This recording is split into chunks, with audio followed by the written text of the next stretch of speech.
warahmatullahi wabarakatuh. Hai semuanya, selamat datang kembali di SD Islam Putra Dharma yang kita cintai dan kita banggakan. Bertemu kembali dengan Bunda Tina. Apa kabar Ananda Arafah semuanya? Semoga semua dalam keadaan sehat walafiat dan selalu dalam lindungan Allah Subhanahu wa Ta'ala.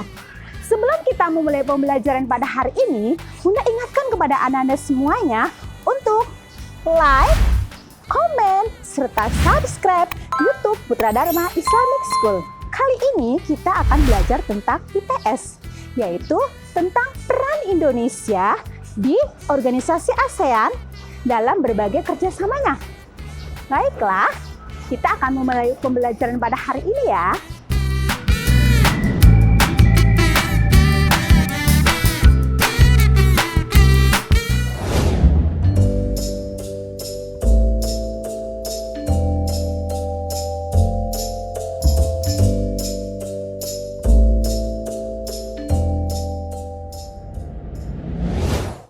Indonesia berperan sebagai yang pertama sebagai produsen. Artinya menghasilkan berbagai barang-barang kebutuhan masyarakat Indonesia dan juga negara ASEAN lainnya. Yang kedua, distributor. Artinya menyalurkan barang-barang hasil produksi kepada negara-negara ASEAN. Pendistribusian tersebut bertujuan untuk membantu terpenuhi kebutuhan masyarakat ASEAN dan meningkatkan devisa negara. Konsumsi artinya membeli berbagai hasil produk negara lain. Selanjutnya, kita akan pelajari kerjasama Indonesia di organisasi ASEAN di berbagai bidang. Yang pertama, kerjasama dalam bidang ekonomi, yaitu pembukaan pusat promosi ASEAN. Promosinya meliputi sekitar perdagangan, pariwisata, dan investasi. Pembukaan pusat promosi ASEAN dilakukan di negara Jepang, yang merupakan negara yang perkembangan cepat dalam berbagai sektor. Pembukaan pusat promosi di Jepang ini mempunyai tujuan, yaitu untuk melakukan peningkatan kegiatan ekspor dari negara-negara ASEAN ke Jepang dan juga meningkatkan jumlah investor Jepang bagi negara-negara ASEAN. Kerjasama dalam bidang ekonomi yang kedua, penyediaan cadangan pangan.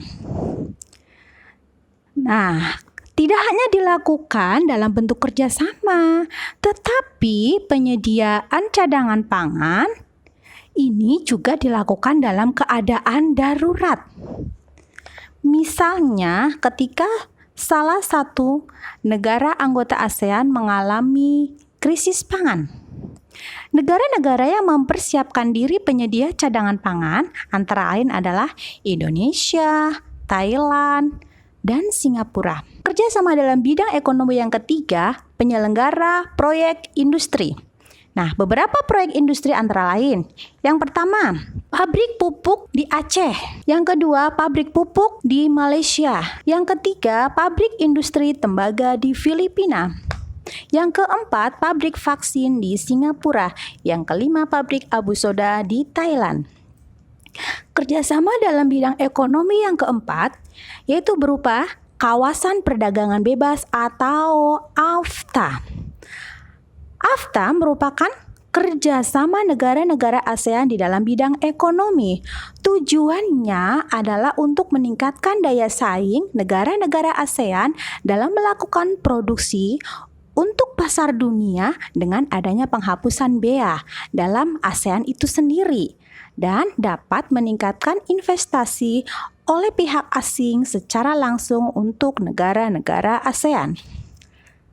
Kerjasama dalam bidang ekonomi yang kelima yaitu berupa Koperasi ASEAN. Koperasi ASEAN bertujuan untuk meningkatkan kesejahteraan negara-negara ASEAN. Kerjasama Indonesia di organisasi ASEAN yang kedua dalam bidang politik, yaitu yang pertama, memberi gagasan mengenai pembentukan komunitas keamanan ASEAN. Yang kedua, menjadi penengah dalam konflik Kamboja dan Vietnam yang terjadi pada tahun 1976 sampai dengan 1979. Yang ketiga, Jakarta Informal Meeting. Jadi, Indonesia mendesak pihak-pihak yang bertikai di Kamboja untuk menyelesaikan masalah melalui perundingan. Yang keempat, penyelenggara KTT ASEAN yang pertama pada tanggal 23 sampai 24 Februari 1976 bertempat di Bali. Yang kelima, menjadi penengah antara MNFL, Moro National Front Liberation, dan Filipina.